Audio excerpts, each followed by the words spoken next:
So, Eurovision coverage in Australia. Correct. It's getting bigger and bigger, and the work you've done this year is more than ever. Can you just give us a little bit of insight into the kind of commentary that you do and the kind of programmes you're making and the schedule for Eurovision in Australia this year? My commentary is very earnest because I think I grew up with the contest. It's been a very important part of my life since the age of... Nothing. 4 years ago they sent me here. That's the first I'd heard of Eurovision. But Julia, luckily for me, and I say this when I sit next to her because this is the 4th year we've done it, she knows everything. She grew up with it, and it's I'm late. I'm a latecomer to Eurovision, but I am an absolute convert. We fall in love a little bit each year with the contestants, I have to say. Once you meet them, it's very hard to go, I don't think that country should win. They're all amazing at what they do. And I don't want to put tickets on ourselves. I'll take another one off. But 4 years ago, we were rating about 100,000, and then Sam and I came on board, and now we're at 600,000 people watching, which is a lot for Australia. So they obviously love what we do. Online really helps, obviously. That's a big part of it.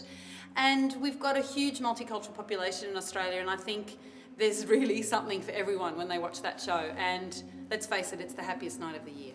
It is, and SBS, what they do back home is they play the first semi-final on the Friday, the second semi-final on the Saturday, and leading up to the big final on the Sunday. So really SBS, just because of the contest's popularity and the amount of interest back home, make it a real Eurovision weekend. And much like the Oscars, people who really care about the results turn everything off. They don't want to be told, and they do competitions, they have big parties, drinking games.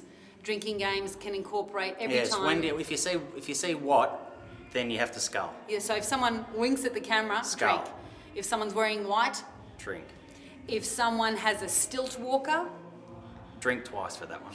If someone has a really, really big prop, like a bird or a cage, that's the big skull as well. If someone key change, obviously, drink. If someone reaches inside their costume and brings out a handful of glitter and throws it at the camera, whole bottle.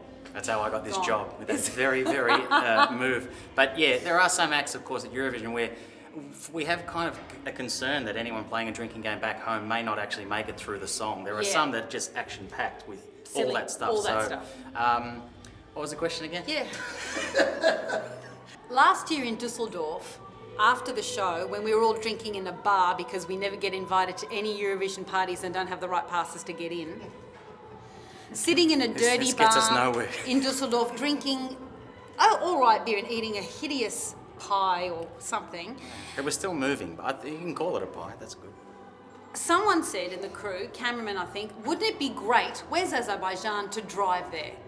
Well, lo and behold, 8 months later, it happened. So we got a camper van, VW 1994, Dusseldorf, drove that all through the countries, like let's call them Switzerland and Italy, and through Germany twice, and then down to Bosnia, Belgrade, Athens, Istanbul, Baku. And all on one tank of petrol. Yeah. They just kept on going. And on that autobahn, I did not wear a seatbelt once. 180. Couldn't believe it. Crazy. Anyway, because when Azerbaijan was announced as the winner, we did turn to each other and say, where is it? And we were a little ashamed that we didn't know. Yes, but now we know. Now we really know because we've been here.